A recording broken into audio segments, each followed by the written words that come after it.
All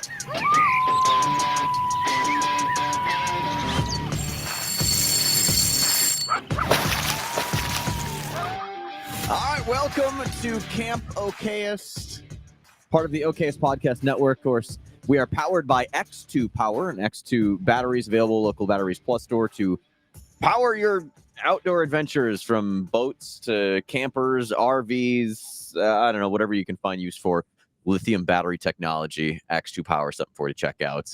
I am Sean Ritter, your host. Again, it's what, I don't even know what episode we're on here. This new side project, so to speak, that we're rocking along with the guys from Okayest. I know we're actually going to have Derek on the show next week to talk about a brand new, we'll call it a show that he's got as part of the Okayest Podcast Network, really part of the Okayest Hunter, in exploring stories in kind of a more in-depth whitetail stuff. So it's going to be fun to pick Derek's brain. To me, just always a very intelligent guy when it comes to hunting in the outdoors. And while, this is camp, it's about hunting, it's about fishing, it's about camping, it's about all kinds of things. And sometimes hobbies, and when hobbies / jobs / I don't know, the sports all combined together, that's exactly what we got with this week's guest.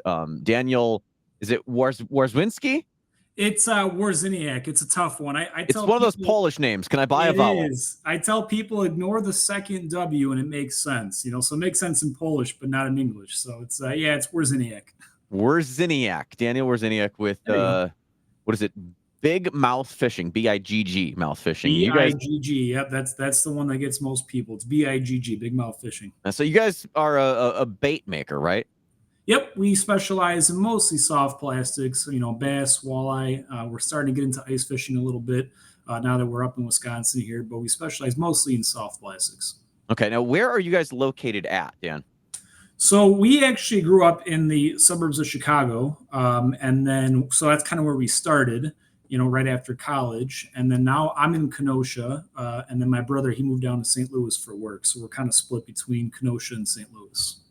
Oh, awesome. So, how did you guys, give me a little bit of the backstory of, just your introduction into the outdoors. Are you more into fishing, hunting, kind of just a little get to know you? This is going to be kind of our speed dating situation. Yeah, absolutely. So I'm mostly on the fishing side. My brother, he dabbles in hunting a little bit more than I do, but I'm really just a passionate, angler, and he does a little bit of both. But we've been, dealing with the outdoors for as long as we can remember. We grew up going up to northern Wisconsin, up in the North Woods, doing all that kind of stuff with fishing and hiking and biking. And that's something that was always a part of our lives and a part of our vacations and family time. So that, the love of the outdoors, love of fishing has really always been there. And then it obviously morphed into what we're doing here on the side. But, that love of fishing and the outdoors has always been there. Yeah, so you said on the side, obviously there's not you're not full-time into bait making. What's the normal day-to-day look like for you, Dan? Well, yeah. So on the side for now, even though I probably put in full-time hours, just like, as you know, with anything, it's a labor of love, right? Right. So I'm a teacher by day. So I teach and I coach at a high school, and then my brother works for Cummins Diesel Engines full time. So we are doing this on the side, but like I said, and with all your extra activities and projects, it's a lot of times you're doing full-time hours, but part-time pay. Yeah, or no pay at all. Or no pay at all. That's right. Figure out where you've got the time to get things done. I say that all the time to Eric Clark, who runs kind of the whole network and is one of the main hosts of Okayest Hunter. He's just one of those guys that is just nonstop, always go, go, go. And I thought that I had multiple things that I'm always working on. He's that. So I get it. There's a lot of us that are exactly that, and we're just doing the damn best we can with the limited hours we have between all of the different things we like to do. But it's always great to see someone that has found a way to make, I don't want to say a side hustle or even just a passion project, so to speak, out of something they enjoy and love so much. That's why I'm here. That's why a lot of us, I think, are here, is to just share our passions and talk about the things that we know and love, and do that with other like-minded people.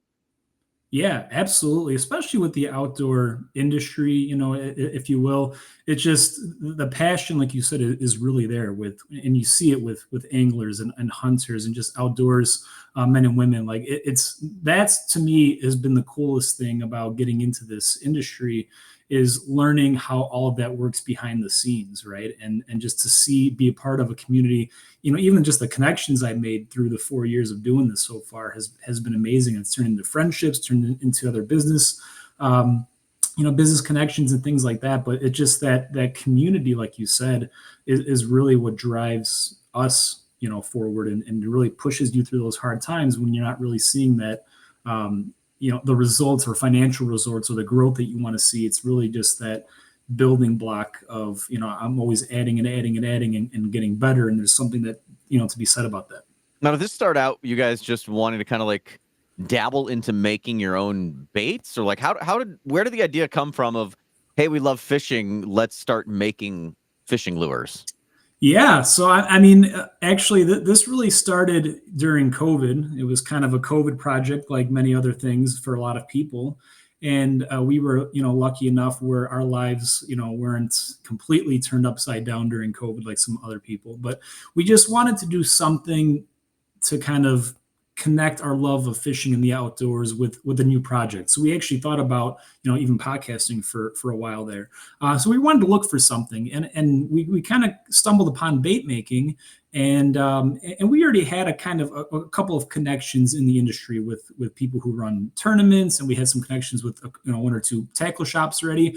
So like it kind of sparked this idea in us that like, hey, if we did this, we do see some type of possible growth, and we're not just sitting around wasting our time. So we kind of went into it right away with this idea of, hey, we want to make this a business. We want to make this as successful as we can. And really, we're not going to just do this, sitting in the garage drinking beers every once in a while. We wanted to do it at a more serious level. Now, what would you say so far has already been your biggest challenge in the entire process of getting, into creating a business out of making baits? Well, I mean, I think you see different challenges at every steps of the way, and I think we had some pretty early success that was pretty inspiring to us, and it was like, okay, like this is worth it, and we can do this, right? And I think now what our biggest challenge is kind of once we've hit a point where we've kind of plateaued almost, like where do we go from there, right? Like where do we go from there now with obviously like the pandemic being over, like we have lives to live and we have, we're working full-time jobs and I'm coaching 2 sports. I'm going back to school in the fall, right? Like how do you manage all of that while still trying to see growth? So I think that's kind of the biggest challenge right now is how do we reach a wider audience?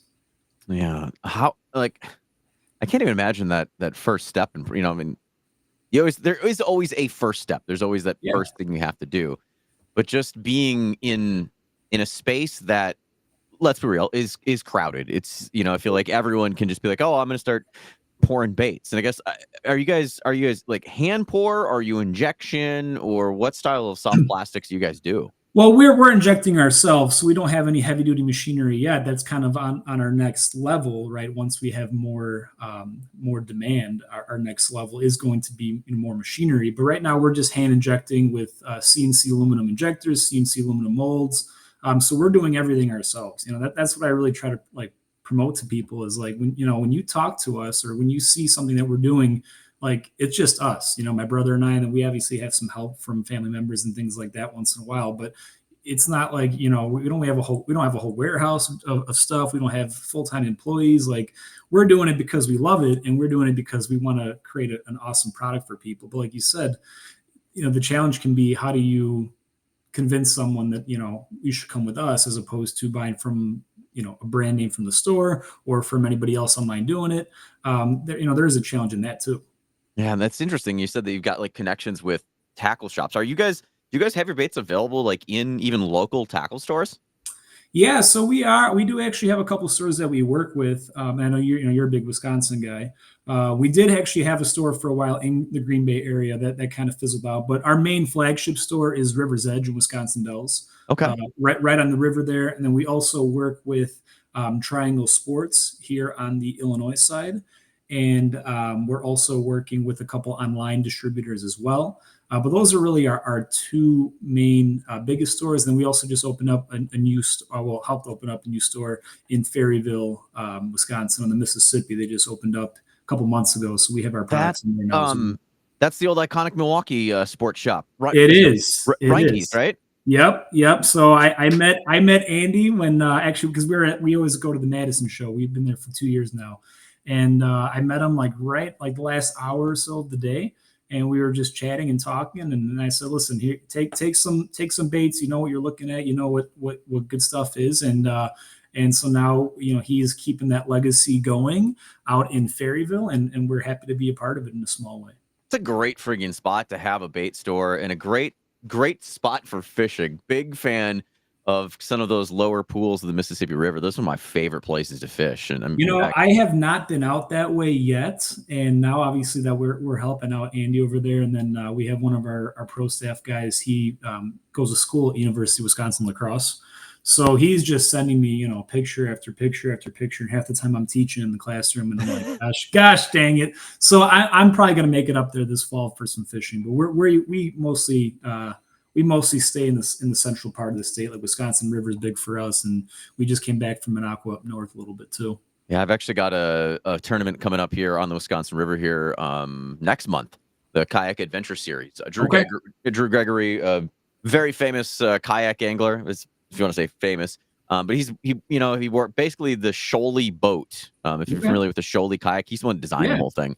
Drew, he's won everything he possibly win in the sport, and decided he wanted to start this kayak series, and so he started this Kayak Adventure Series this year, which I think it's kind of cool. It's a little different. That's done up as like more of a family festival thing. Like they bring in bounce houses for the kids, so it's not like your typical a bunch of people just going out fishing and then standing around an awards thing, and then everyone goes their own ways. It's meant to really be community and stuff like that. I think it's kind of cool. So I'm giving it a shot to fish that this year, and it is going to be on the Wisconsin River. And I've never actually fished the Wisconsin River, so that's going to be fun for me. What part are you fishing? Is it open to any part you want, or is it a couple parts that are restricted? This is what's fun about the KAS is the boundaries are absolutely just gigantic. Like I think it goes from can't think of the city, but it's like south of. I have to pull up a map here and look at this because I'm an idiot and can't do remember things off the top of my head. Which I'm using my old phone, by the way. I had seriously. So I've got an iPhone. Okay.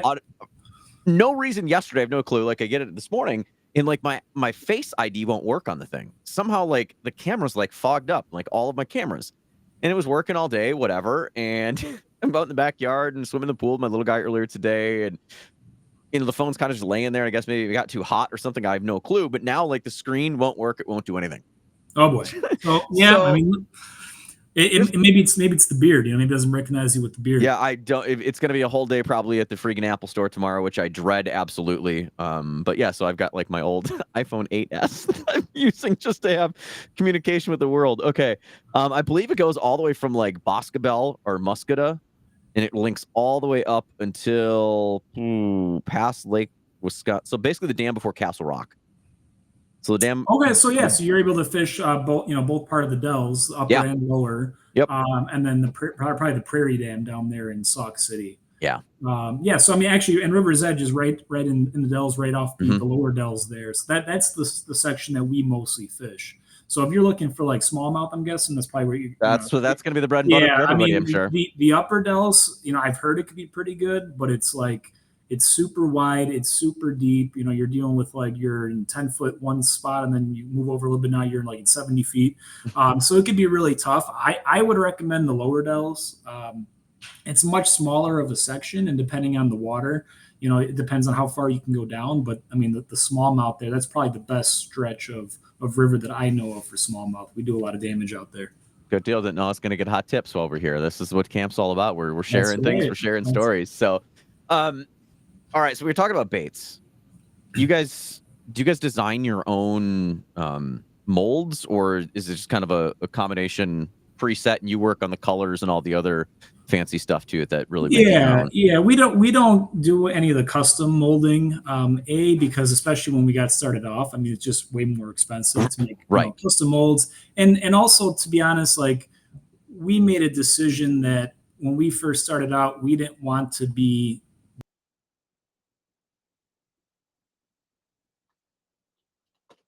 gimmicky. We wanted to make baits that we're familiar with. So we just felt like we didn't want to get 6 months and then be useless. You know what I mean? Absolutely. I had a question that popped in my head. We were talking about that, and I just completely lost track of things.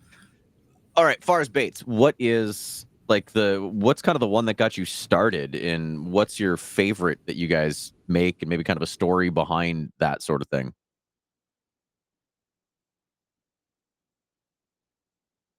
Or have I lost you? Welcome to technology. It's always great. It's always an adventure. There's always things that are going to pop up.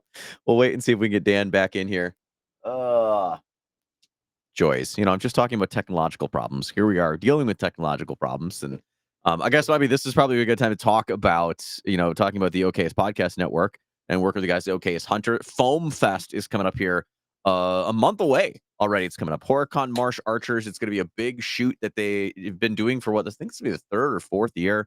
Invite you out to a big 3D archery course, and it's just a really, really good time. Give away all kinds of prizes. I know that Bear Archery kicked in a couple of bows you're going to be giving away. So if you're in the Wisconsin, Iowa, Minnesota, Illinois-ish area and looking for a really cool event to help get you tuned up for bow season, seriously, go check out the Horicon Marsh Archers or the Okayest Hunter Foam Fest coming up on August 31st. Again, all the info on that you can check out okayesthunter.com.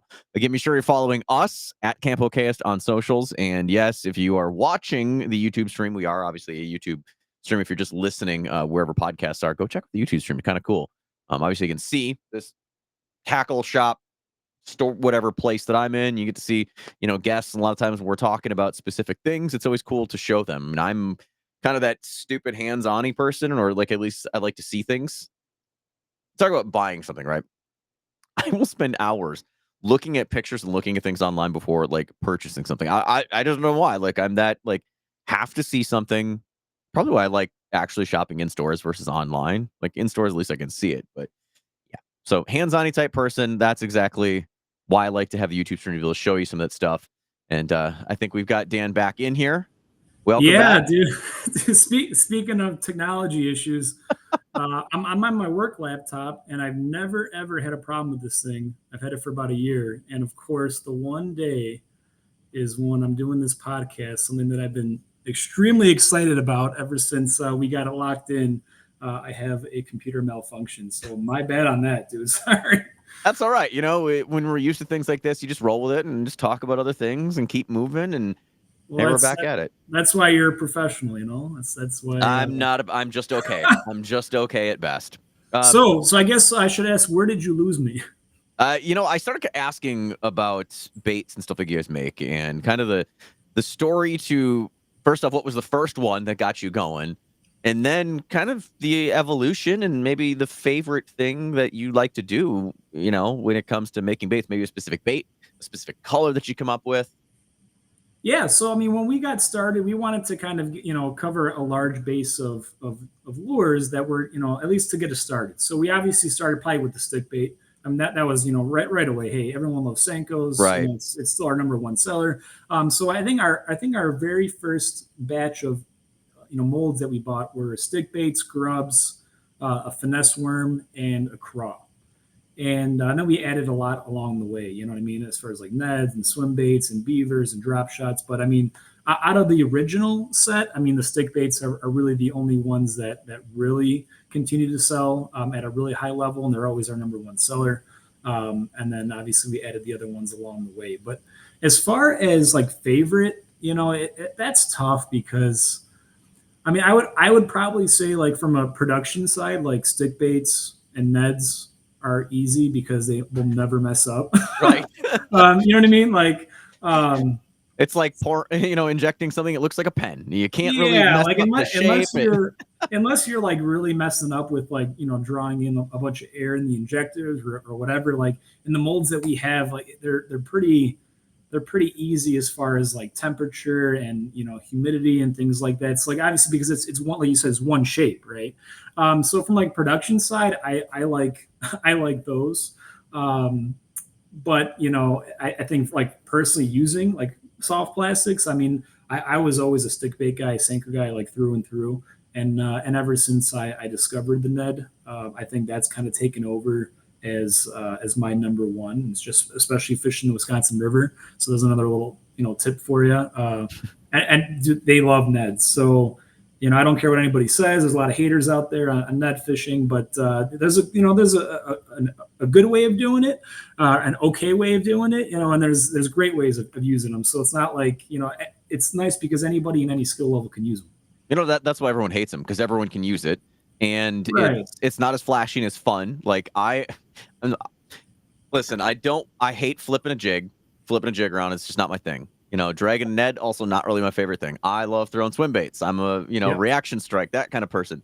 I will do what I have to do, but there's definitely I think that's why there's the hate, is people don't like something that everyone can do, so to speak. Yeah. You know what I mean? Yeah. Because then Well, it's not like 100%. then it's not I'm better than you at ... which I don't know why we all have to be better than each other at something. Like, can't we just all agree with being okay with it? But I don't know. Well, it's like when you look at like topwater fishing, people always hate like the Berkeley Chapo or the Big fan of that. Chapo is my absolute go-to. Although I figured out, and dude, it's like what, like sometimes that's what they want, and it works.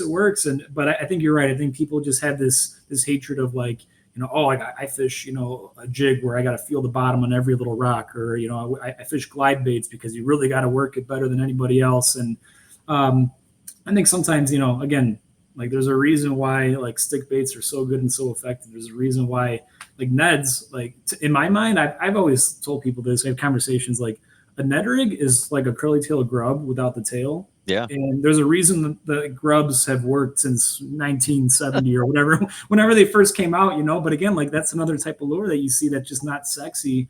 And with all these different things coming out nowadays, like people have abandoned the grub. Where like if I'm fishing a new body of water and I have no idea what's in it, or if I'm fishing rivers, like a grub can be one of the best lures out there because it's so universal for so many different things. It's like the hate that I often have caught on a white spinnerbait. Like I'm telling you, a white spinnerbait will catch fish in every species of fish, no matter where you are in the country. Like you said, just flipping a Senko, just a wacky weightless Senko, and a white spinnerbait. To me, those two will catch anything, anywhere, anytime. And like at the end of the day, like, I mean, no matter if you're a weekend warrior or you're just going out with the kids or you're a tournament guy like yourself, like the goal is to catch fish. So if that's everyone's goal, and then you kind of bash someone how they do it, it's like, well, it doesn't really make sense in my books. You know what I mean? So, I mean, every year, I mean, I have 4 years of data, and every year stick baits, Neds, and swim baits are our top 3 sellers. Yeah. Always. And there's an obvious reason for that, but I feel like everybody has their own style too, and that's Right. kind of the thing. Is it's like I'm never gonna hate on someone for fishing a style that I don't prefer, because there's a style that I prefer that a lot of people don't. Like when you talk about, like, to me, my slow finessey fishing, I'm a drop shot guy, and I drop shot fish, I think, a little differently than some people. Like I will fish a drop shot a lot of times like you would just vertical fishing a jig head with a curly tail grub. I will legit vertical fish a drop shot in a very similar way for smallmouth, and it works. I mean, it seems dumb, but it works. And find walleyes, you'll find smallmouth. And I think a lot of times people don't think that. It's like, oh, stupid walleye. Oh, it's like, no, a lot of times the smallmouth and walleyes will end up sort of schooling up together, and you can fish them the exact same way. And both those fish are usually suspending too, So a lot of times you find that deeper rock, that deep offshore structure. And like, that's the one thing, just like you mentioned, there's so many people that love to drop shot. And that's like the one thing I'm trying to tell myself, like, I want to learn. I'm trying to, I think I fished it once this summer. And then it's like you say, you go back to your confidence. It's not really working. And we were on a lake down here. And I said, well, you know what? I'm going back to my swim bait. I'm going back to my Ned. And then I had a great day with those. So it's like you want to get better as an angler, but at the same time, you always want to go back to what works, especially if you do have limited time. You're not on the water every day. You want to catch fish, right? So yeah, well, it's a finding that balance. I'll give a little juice here, some stuff that I've used a lot this season, and live scope. That's probably the most controversial thing in the fishing industry, amongst every show or podcast or whatever. Putting it on your vessel doesn't automatically guarantee you're going to catch fish. It doesn't also automatically make you a better angler. You have to know how to use it. And that's another tool that also I'm finding people use differently. I actually find myself a lot of times not even using it as like just scanning around looking for fish and casting to a certain fish. I mean, I've done it a little bit, but I've found that it is really great for finding weed edges. You think about Mhm. the old normal days when you have just down imaging or side imaging, you kind of got to zigzag back and forth across the top. You're like, okay, now I'm over weeds, now I'm not, now I'm over weeds, now I'm not. And when you can roll up to something and be scanning ahead and looking and see those weeds coming at you and stop before you get there, it's a game changer with just how you can present and how you can move around if you're fishing weed edges. Now, I've also used it. Now, this is really the juice, is in spots where I'm throwing a moving bait. Like, let's say it's a bladed jig and I'm throwing it out and I'm reeling. I'm watching fish follow the bladed jig, but they won't commit to it, right? And they just kind of stop. I'll quickly rip that jig in and then throw the drop shot right back, just right at them. And Right. almost every time. So it's just doing something to get their attention to see where they're at, and then you cast right at them. That's what I've found is a really great way to use live scope in something like a drop shot, a Ned, or throw in that stick bait. Those are your three go-tos. Once you see them, one of those three, throw it in there, and it should catch you more fish. Well, and that's what you hear from, a lot of the tournament guys when you see, those guys on TV and you watch those things, they talk about like how much they're learning from that and actually seeing how many fish are following your bait and not committing, like you just mentioned. Oh, that's the worst part. So like that to me is where you're learning. I mean, like for someone like me, I'm not lucky enough to have a boat at the moment, but when I'm with, friends who take me out, they have some of those things. And what I've been able to learn and get better at is how do I actually read the graphs? How do I actually read, what vegetation I'm looking at, and really being able to find some of those offshore spots that normally I would have never even, you see it like online or you see it on Google Maps or in a book. You're like, okay, I know there's a hump right here, and the humps are pretty good. But then when you're out there without that technology, you could spend 2 hours just trying to find it. So Yeah, that's exactly. that's what's been really cool is just to be able to see like, okay, I know I want to fish this type of spot, but now with that technology, you can find it in 5-10 minutes. So that's where that learning happens. Like you said, it doesn't mean you're going to be catching fish automatically, but it could give you more confidence when fishing new types of water or different bodies of water that you're not accustomed to.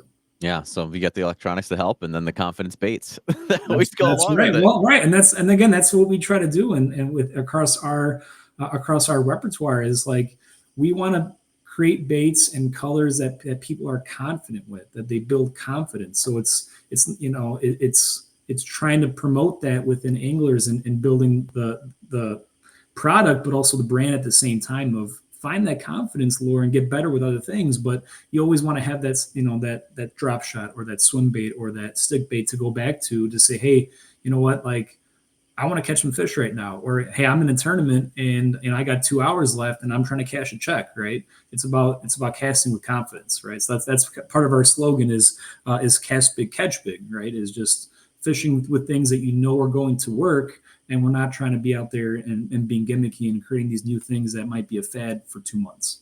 The banjo minnow, the flying lure. I can That's right. name a couple of them offhand. I still randomly have a flying lure floating somewhere around. I don't know. I've shared it on socials at one point in time that I randomly bumped it. I don't know how it ended up like traveling over the years in some random Plano box, but yeah, there's like one flying lure I've got left. I had the banjo minnow at one point. I don't even know what good would happen any of those, and I can tell you, I think I might have caught one fish on a banjo minnow my entire life. Yeah. I mean, then again, I was probably like 12. And there's a time and a place, and there's a market for that and things like that, right? And obviously, I know you were at Okayest. Was it last week or 2 weeks ago? 2 weeks ago. And usually, from what I can imagine, is you probably see some of those things at Okayest where it's like, okay, that looks like pretty cool, but is it just being made to win a fancy award, or is it going to be made to be functional in 3 to 5 years? I would say, I think the biggest trend with lures is a lot of times the more flashy things that people come out with are strictly to catch fishermen and not fish.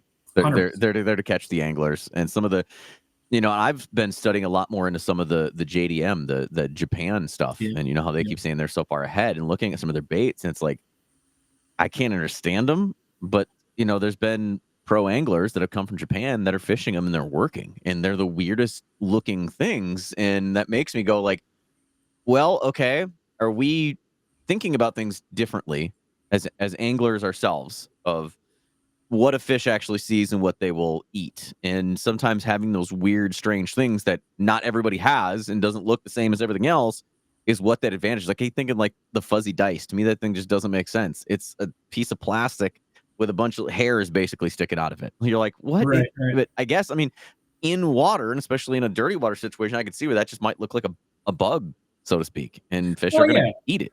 It's, I think to your point, it's keying in on the curiosity of fish, right? And to something that does look different and that makes them commit, where that could be the difference, right? I mean, and that's what we try to do with our colors more so than the types of products, right? So we know, if you're, the more variables you add to something, the more complicated it gets, right? So we wanted to knock out, hey, we know these lures work. There's no question about it.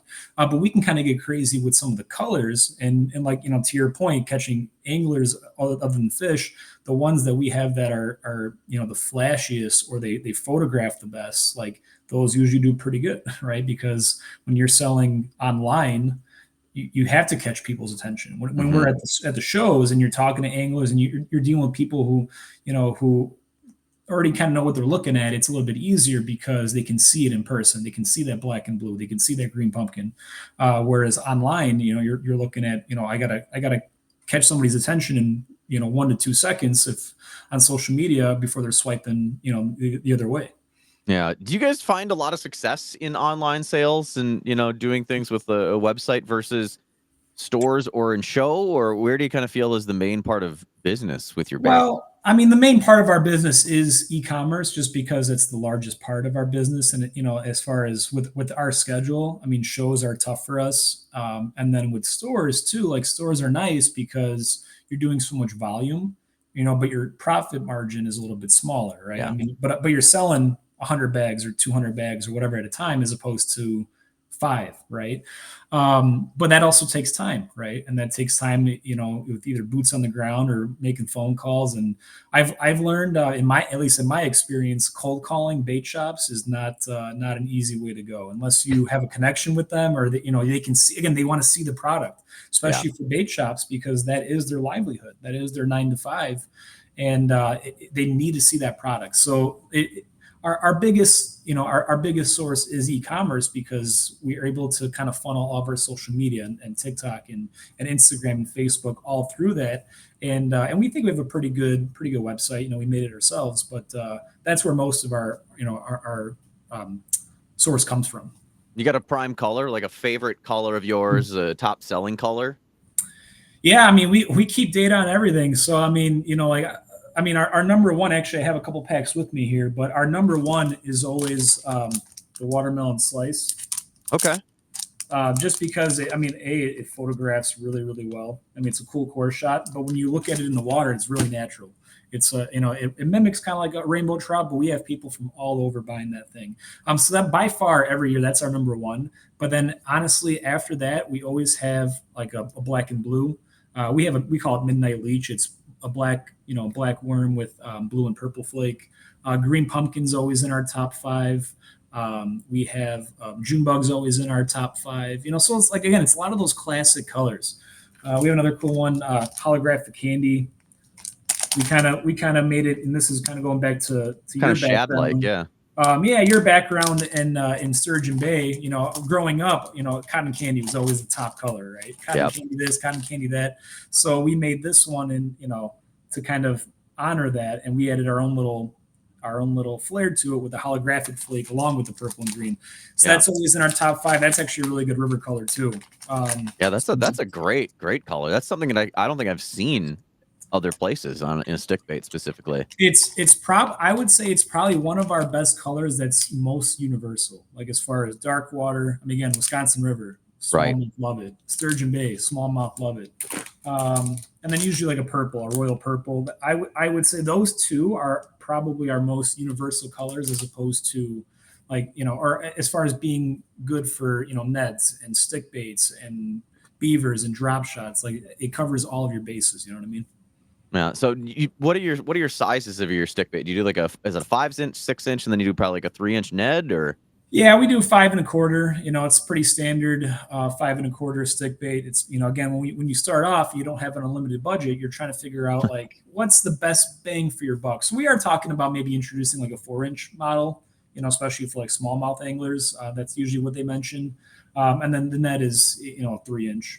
2 and 2 3/4. I think it's a little bit less than 3, but pretty standard size is a good. Again, we don't really want to we weren't swinging for the fence for some really weird, wacky thing that no one's ever heard of. We want, and we're using molds that are very popular and easy to get within the market too. Yeah, and with that ease of getting those things, I mean, is there one challenge that you found in starting making baits yourself that might be the cautionary tale for someone that's sitting around thinking, oh, I want to give this a try. I can make my own stuff just kind of as a hobby for themselves. And you're like, maybe you don't want to because X, Y, or Z. Well, listen, I don't ever want to tell people don't do something, right? Especially if they love it, right? And we have people message us all the time, about, well, where do you get your molds, or where do you get this, where do you get that? What I would tell people is really figure out what level you want to do this at, because some people just want to, buy a stick bait mold and then pour in their garage and just have baits for themselves. Some people want to try to sell baits, right, and make a business off of, make a living off of it. Really figure out where you want to end up, what's your end goal, and then do the research, in response to that. So, like, for instance, we knew we wanted to make this a business. So when we did our research, we did months and months of research just before we even started pouring and before we got our licensing. We did a ton of research on watching videos and talking to people in the industry and figuring out, like, okay, we want to make a business out of it. So we want to use the highest quality molds. So we use CNC aluminum as opposed to like silicone molds or sand cast molds, and they cost more money, but it's the best possible product we can give people. Whereas if you're just pouring for yourself and you don't necessarily care too much, you can buy some of those, other options because, I mean, each one of our molds, I would say, costs us between $100 and $200. So I think that's the cautionary tale, is really do your research depending on where you want to end up. And then also realize, like, if you really want to do this, you have to love it. And it's not like, we're making millions. Right. It's been slow growth, and it has been positive. We haven't, we did make a profit it took us about a year and a half in to make a profit, but we're not quitting our 9 to 5s anytime soon. You know what I mean? So that you have to really love it. It fits my motto of just 1%. If you do 1% better tomorrow than you did today, that's progress. So if I put in 1% more effort tomorrow in something, or it's just the slow progress. You're not going to have things happen overnight. I love to hear you say, like, research and study and all that, and continue to be researching, continue to be learning. That's something that I think a lot of people skip that step or want to skip that step in anything you do. And I'm not talking like whether it's learning to ride a bike, like it doesn't matter how small of a task it is. It's that, learning and figuring it out. I mean, I just think back as you were talking about, studying and all this. I think back to, like, before I even launched any of, like, my YouTube channel or that stuff, like, I basically spent an entire year studying trends, looking at different video editing and looking at how different creators create things and what makes their style unique, and what my style, like, there was so much thought that went into it. So when it was like, okay, flip the switch, let's go, there was a lot of work that already been put into it, before we get going. And then it was probably, I don't know, right around a year before I was monetized, or a little bit less than a year. And again, I'm not like quitting a 9 to 5. Like, it's not my normal day job to make money off of creating content. Like, it's hard to do that. Yeah. Just like it's hard to start any kind of company or any kind of business. That's why I do 17 different things at once, because 1% equals 10%. Right. I mean, you have to, again, it depends on how far you want to go with it. Right. But, and even like for us, like, we made that decision of, we have some money sitting in our account. Like, do we want to pull it out and, buy a used boat, or you want to pull it out and go on vacation? Like, sure, you could, or you can reinvest it. If our ultimate goal is growth, like, cutting myself a small check isn't going to do anything if that means my funds are now depleted, right? So we've made that decision to just put everything back in to try to grow it as much as possible. But like you said, I mean, you have to do the research. And there's a lot of things that, like, we've gone and it's like trial and error, right? Because there's some things, like, you just don't know till you know. Yeah, you've got to do the R&D. Without R&D, there's no 1% better tomorrow. And there's a lot of failure with that. And I think that's what people have to understand too, is, like, there's a lot of failure in anything that you do, regardless of if it's bait making or podcasting or your 9 to 5 job or whatever. Like, if you want to see growth, you have to be okay with going outside of the comfort zone a little bit and failing or being told no or whatever, and then you got to do something with it, right? Like, I mean, the amount of times like I'm told no, whether it's trying to collaborate with somebody or trying to get into a bait shop or whatever, like, it's there's more no's than yeses a lot of times in most things. So Right. you have to have a little bit of some thick skin and being able to learn from that to make you 1% better the next time. And I try to take it as like every time I talk to a bait shop, I'm always learning something about, well, why was it a yes? Or why was it a no? Or maybe they want something different. Can I do something different? Can I do different things for different places? So you're constantly learning, and that just happens through experience too. But research in the beginning, right? And then you continue researching, but you also have to have that trial and error and learning from that as well. Yeah, it's got to be so tough to have those conversations with bait shops that are just, I'm sure, absolutely beat down by people all the time trying to, get their stuff on store shelves. I mean, shelf space is limited. Everyone wants to have their space. And, you've got the big major manufacturers, and that damn has got to be a very tough thing to do. So the fact that you even do or try at all, that's awesome. Yeah, that should be commemorated. Like you said, I mean, it is difficult because again, we want to make this our 9 to 5, but it's not yet, right? For those stores, that is their 9 to 5, that is their livelihood. So you are competing with, A, just Joe Schmo off the street, which they probably get a lot, but then B, you're also competing with the big name brands and their shelf space.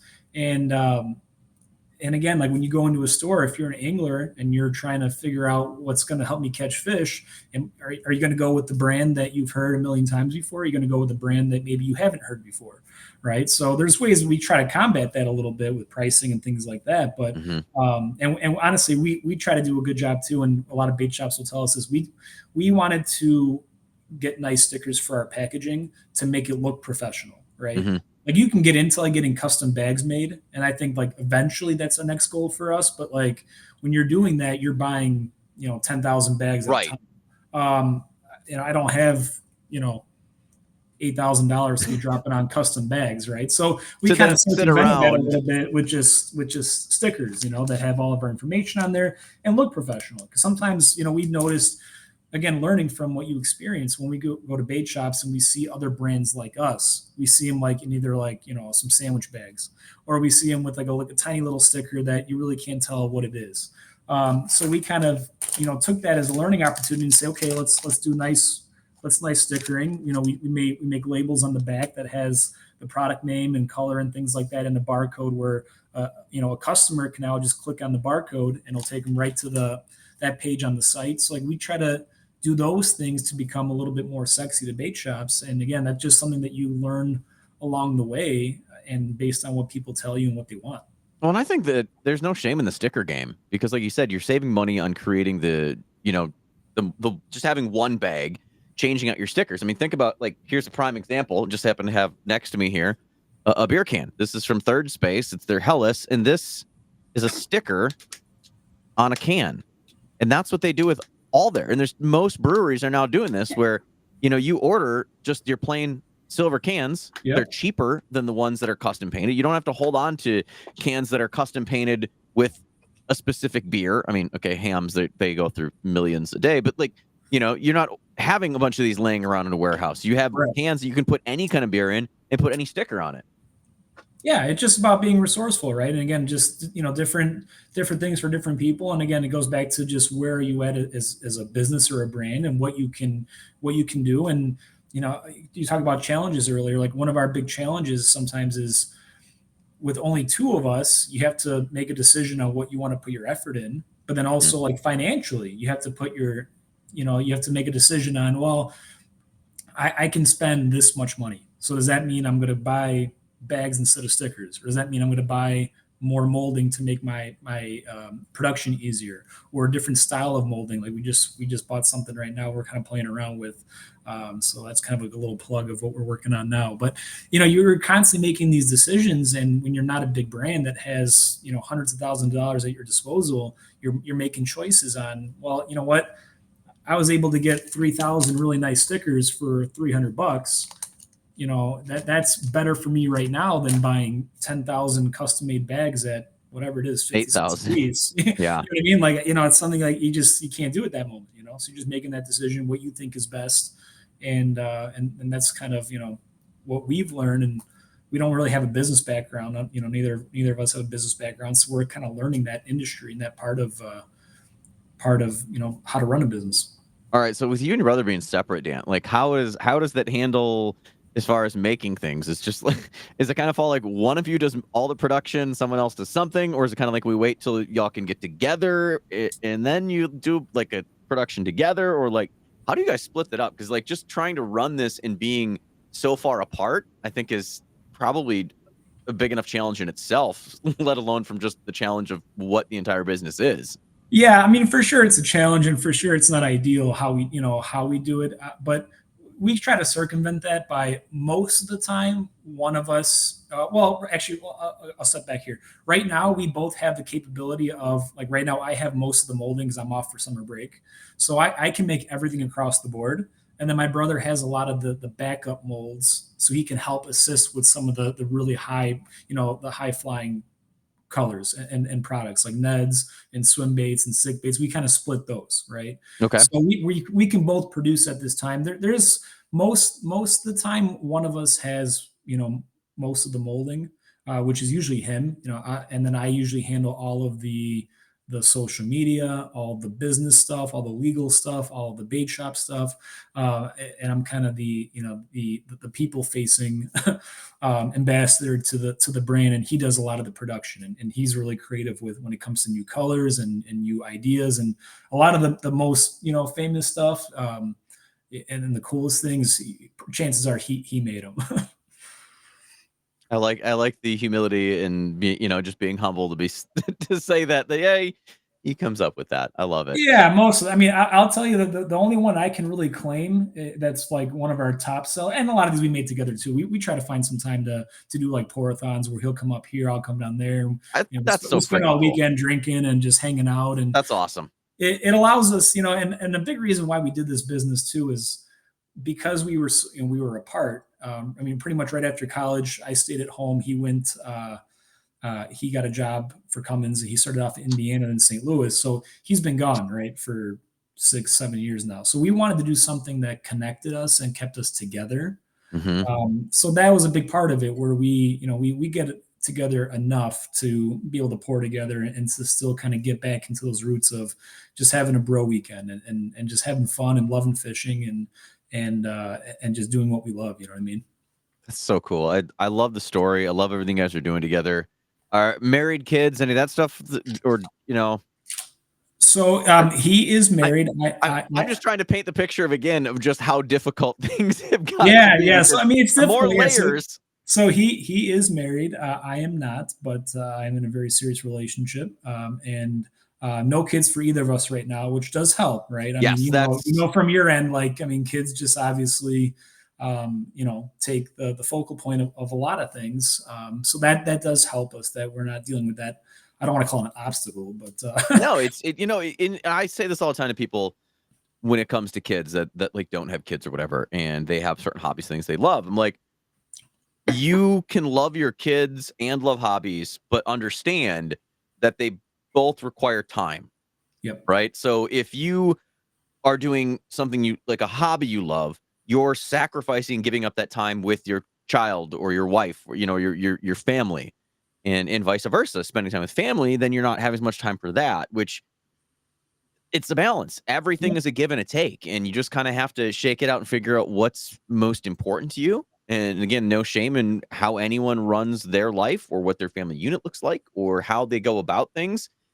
I tend to lean a little more family just because I know that like I'll never get these years back and get the stuff back. And eventually yep, down the road, more of that time will open up for me. And I'm okay with that. Like I've told the story all the time to everybody of when I found out that I was going to be a dad, straight up like cold turkey, quit everything, hunting, fishing, all of it. And I was a very avid duck hunter, did a ton of bass fishing. I just straight up put everything away. I'm like, I'm done. I quit everything. And I knew it wasn't like a quit forever, but I wanted to be a present husband for my wife. And I yep, wanted to be a present dad. And I wanted to take and enjoy all that. And it wasn't until he was 3 just about 3, when I kind of really started getting back into doing some stuff, and that's when I really made the decision to jump, into the kayak world and kayak fishing and doing that, and so it's been an adjustment and change for me.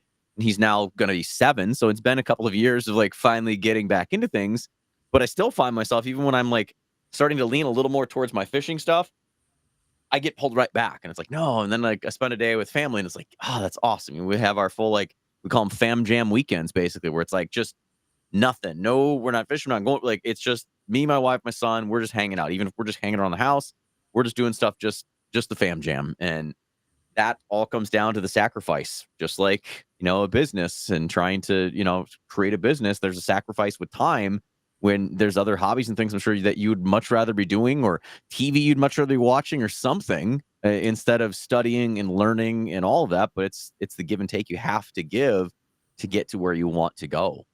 Right. I mean, and like you said, it's about what's important to you, right? And I think the one advantage I will have going forward is like kids is not really in the plan for me. And I coach, I teach. I feel like I get enough kids in my everyday job, that Right. we really don't want kids, so that helps a little bit. But like you said, it's always a give and a take for everything, right? And between my day job, which I have to be good at, and coaching 2 sports and going back to school myself in the fall, like, I would rather be fishing more. The people always ask me like, oh, like, how much fishing do you do? And I do, I make time for fishing because it's important to me, but there's a lot of times where I'm giving that up because I'm doing my business, right? Hmm. Um, but I tell people like I'm okay with it, at least, for these past 4 years I have been, because this has been a choice, right? Like no one told me when I woke up 4 years ago saying, "Hey, you're going to start a business today," right? Like, or and really, to be honest with you, like no one said, "Hey, the world is missing the best stick bait out there. You have to go make it," right? Like no one said that. So this is a conscious choice that I'm making every day to try to learn and try to grow, and I think it transcends just the business as to what I've been able to accomplish and learn as a person, as an individual.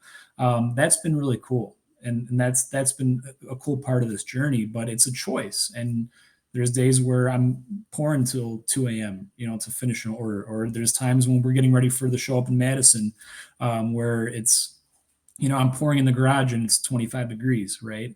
It's a choice. But I'm okay with it, and that's the choice that I've made, and that's what I want to do. And I probably spend a little bit too much time on the business. And for some people in my life, they feel like I never stop. I'm usually now in summer breaks. I'm usually up till midnight, 1 a.m. I was watching YouTube videos yesterday on how to do things better. Like it's a choice, but everyone has to make that choice depending on what they want to do. I love it, and I'm saying right now I'm here to root for you guys and push for you guys because I love the story. I love that it's 2 brothers doing something. How y'all still find a way to connect, being apart in doing this. Just the general passion for fishing and moving forward. It's what Big Mouth Fishing, Bigg Mouth Fishing. And if people are looking for you, where exactly can they find you, Dan?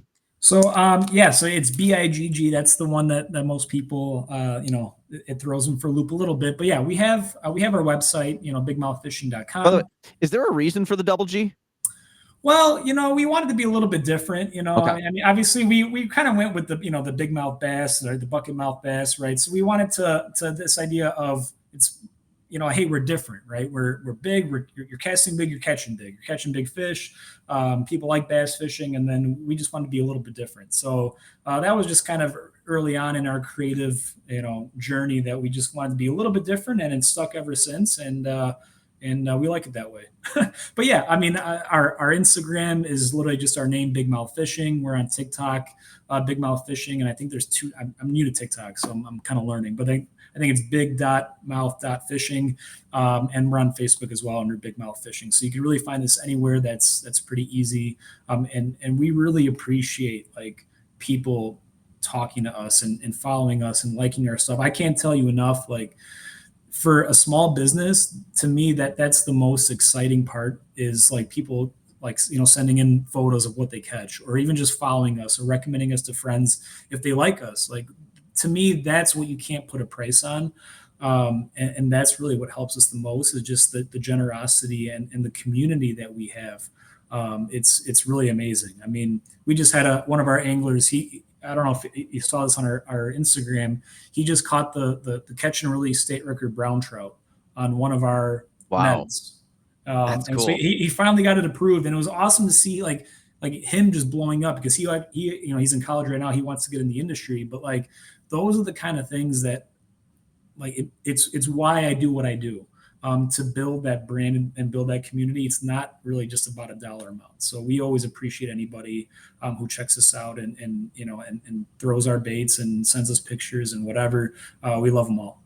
I still think, being in local bait shops, I think is a big help. And if you can Yeah. get those people at the bait shops to be behind it, to recommend it to customers, it's so much easier when you travel somewhere and, you go to a local bait shop, you're always like, oh, what are they catching them on? Or what are some of the, most popular baits here? When they can recommend your product, I think that is even more than anything. And if someone's going to recommend to me a locally made product when I'm somewhere, I'm way more apt to buy that locally made than the big box one. I mean, it's no secret. I've got a bait sponsor, work with a bait company myself, Yeah. but also the company that I work with started just like you guys. They started very they literally were known for making one bait that they hand poured, out of Canada. Like, and how they've scaled and grown. And I fished their bait for a while, and that's how, we got working Yeah, together, sure. is that I fished with their stuff for a long time. And so, but to hear the story, like I'm playing through and I'm hearing a bit of that story too. And I think that's really cool. And it just goes to show that it can happen to anyone to be bigger. And I will even say who I work with is not like, they're not huge, so their name is attached to, a few, big name anglers, so to speak, but it's not like they're Berkeley. You know what I mean? They're not Right. Pure Fishing or anything like that. So, I like I said, I love the story. I love what you guys are doing. I want everyone to go check you guys out, Big Mouth Fishing, because first off, that color, that like shaddy smallmouth purple green, that color alone, buy the snot out of that thing, because I think that is a Great Lakes killer, or specifically a clear water killer. That I would be mean, a great bait. this is one again that we told you. We honored Cotton Candy, the classic, so we didn't really want to mess it up, and it's great. Like I'll send you a couple packs of these, and you let me know what you think. But when you're fishing up there on the Wisconsin River, but yeah, it's been really a cool journey. It's been fun. It's been fun to grow. It's a challenge at times and it's a grind at times, but the amount of things I've learned about this industry and just it's opened my eyes to a whole new side of life, and it's something that I love doing. It's something that I'll probably go after this and work on some stuff in the garage right now and just playing around with it. But like you said, like there are enough stories out there where all those big brand names, they started somewhere, right? They started off in a garage somewhere or in the back of the store somewhere. So it is possible, right? And that's kind of what we're trying to do, and really just instill our love for fishing into our products, which hopefully will help other people love fishing. Whether you're someone like us and you fish 15, 20 times a year, or you're a weekend warrior, or you just want to go out with the kids and catch some fish, or you're like yourself and you're a tournament guy. We want to cover kind of all avenues of fishing, because it's truly an amazing sport, an amazing hobby, and there's just like anything else, there's different levels to it, and that's really what we want to promote. One of the things, those first levels you mentioned, those are far more the common. I mean, I would put out there 95% of people that are in anything in the outdoors, whether it's hunting or fishing, it's the limited time, the weekend warrior, as they call them, which I hate. Feel like that's a negative connotation on it.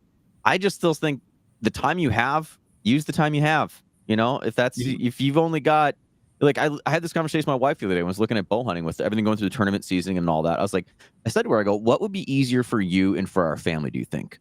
Would it be for me to hunt like a day a weekend, or like maybe like like a Friday, half a Friday, and like either Saturday or Sunday, like every weekend, or just sack it all into, I'm going to be gone basically from Friday morning to Sunday night one weekend, and just put everything in that one? Like, what would be easier for the family? And that's the way I look at it, is I want to fit it in and do it. So Right. like, if that's all the time you have, get out, use that time, do that. That's what it's all about. I think people that fish more than 10 times a year, we're only 5%. The vast majority of people whether it's hunting, fishing, whatever. They're the 10 outings in a year doing whatever said sport it is. And Right. you mentioned just the story of starting your business and all that. As much as it's about fishing, I think all of the same rules, the same sacrifices, the same everything can be applied to someone that's sitting and contemplating making some sort of product in the hunting space in their garage. It can be done. It happens all the time, and it's just that sacrifice you give with it. So I appreciate it, Dan. Appreciate what you guys are doing. Big Mouth Fishing. Again, go check those guys out. Next week, Derek from Okayest Hunter is going to join us. We're going to talk about a new project he's got working on. And as always, if you're not already following us on socials, make sure you follow us at Camp Okayest. And obviously, if you're watching the YouTube stream, so make sure to subscribe. We want to make this a live thing every single Thursday night. So look forward to it. Next week, we'll eat, a Ned from Big Mouth Fishing. Y'all have a good one.